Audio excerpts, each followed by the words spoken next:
Comment prier pour un malade en 5 étapes? Je me rappelle il y a quelques années, quand je priais pour des malades, ils n'étaient pas guéris. Pour la simple et bonne raison que je m'y prenais mal et j'oubliais un principe essentiel que j'aimerais partager avec vous. Donc je m'appelle Luka Banovic et le désir de mon cœur, c'est vraiment d'apporter des enseignements pratiques pour que vous puissiez expérimenter le surnaturel dans votre quotidien. Donc on a plusieurs formations à disposition dans les liens que vous pouvez avoir juste en dessous qui vont vous permettre d'avancer. Nous avons aussi, vous pouvez avoir l'extrait gratuit du livre Prier dans la rue, ainsi que les 2 premières sessions de l'école Marcher dans le surnaturel, sur une école de 14 sessions. Donc la première étape est de demander à la personne où elle a mal. Donc dans la vidéo juste avant, on a parlé les 5 phrases d'accroche. Donc là, une fois qu'on a accroché avec la personne, on va lui demander de savoir où elle a mal. Ça va permettre de cibler notre prière. Donc tout simplement, quand on voit la personne, on lui demande « Excusez-moi, mais où avez-vous mal? Vous avez mal à l'épaule? Où avez-vous mal? Où avez-vous une douleur ?» Ensuite, la deuxième étape, ça va être de lui demander sur une échelle de 0 à 10 à combien la personne a mal. Ça va lui donner une idée de l'intensité de la douleur avant de commencer à prier, mais surtout, on va commencer à l'amener à voir comment Dieu voit et pas à voir comment la maladie la voit ou la douleur la voit.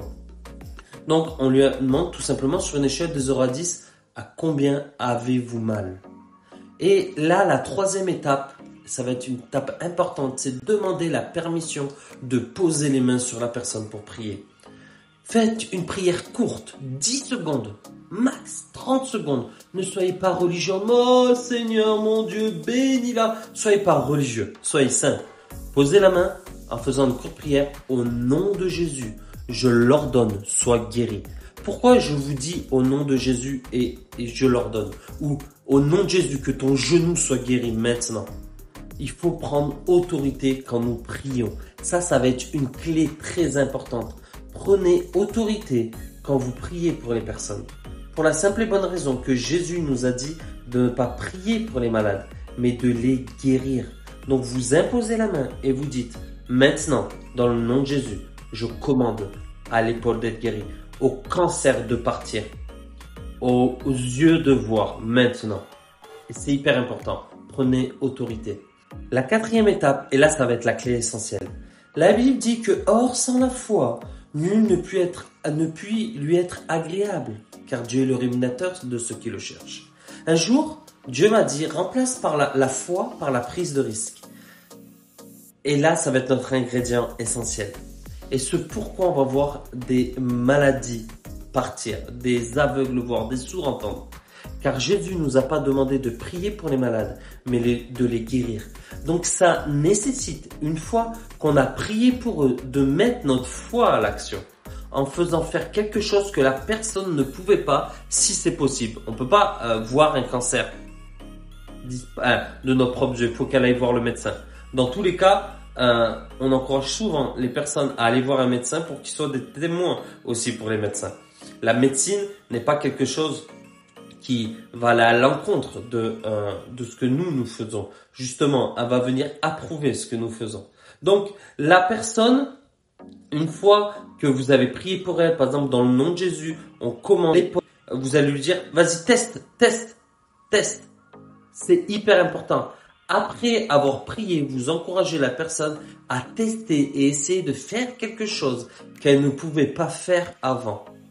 Parce que c'est là où la foi va permettre au miraculeux de pouvoir intervenir. Donc, vous dites à la personne, essaie de faire quelque chose. C'est simple. Et là, on va venir sur notre dernière étape. Afin de demander de nouveau à la personne de quantifier la douleur après avoir prié pour savoir s'il y a une différence. Vous savez ce que vous faites? Vous reposez l'échelle. De 0 à 10, à combien avez-vous mal? Si au début elle avait mal à 7, de 0 c'est pas de douleur, 10 c'est max de douleur. Si au début elle avait mal à 7, et là elle vous dit à 5, vous continuez. Tout d'un coup, elle va se fixer sur ce que Dieu fait et pas sur la douleur qu'elle a. Et à ce moment-là, vous allez commencer à percer et le surnaturel va être comme une rivière. Vous pouvez prier, écoutez, jusqu'à 7 fois. Un jour, j'ai prié pour 7 fois pour un petit orteil. La première fois, il n'a pas été guéri. La deuxième fois, il n'a pas été guéri. 3, 4, 5, 6, il n'a pas été guéri. La 7e fois, il y a eu le miracle. Jésus a prié jusqu'à 2 fois. Donc nous pouvons prier au moins jusqu'à 7 fois. Toujours en demandant à la personne et ne pas en imposant nos croyances ou notre foi à des personnes.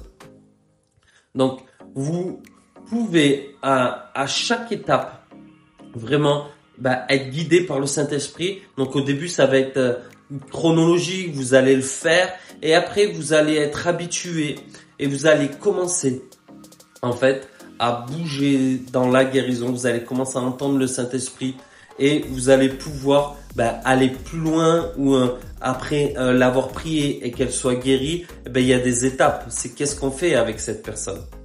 Donc ça, je partagerai dans d'autres vidéos. C'était la vidéo comment prier pour un malade en 5 étapes. N'oubliez pas, vous pouvez retrouver plusieurs formations sur lucasbanovic.com et vous enrichir et grandir dans votre foi pour vivre le surnaturel. Soyez bénis.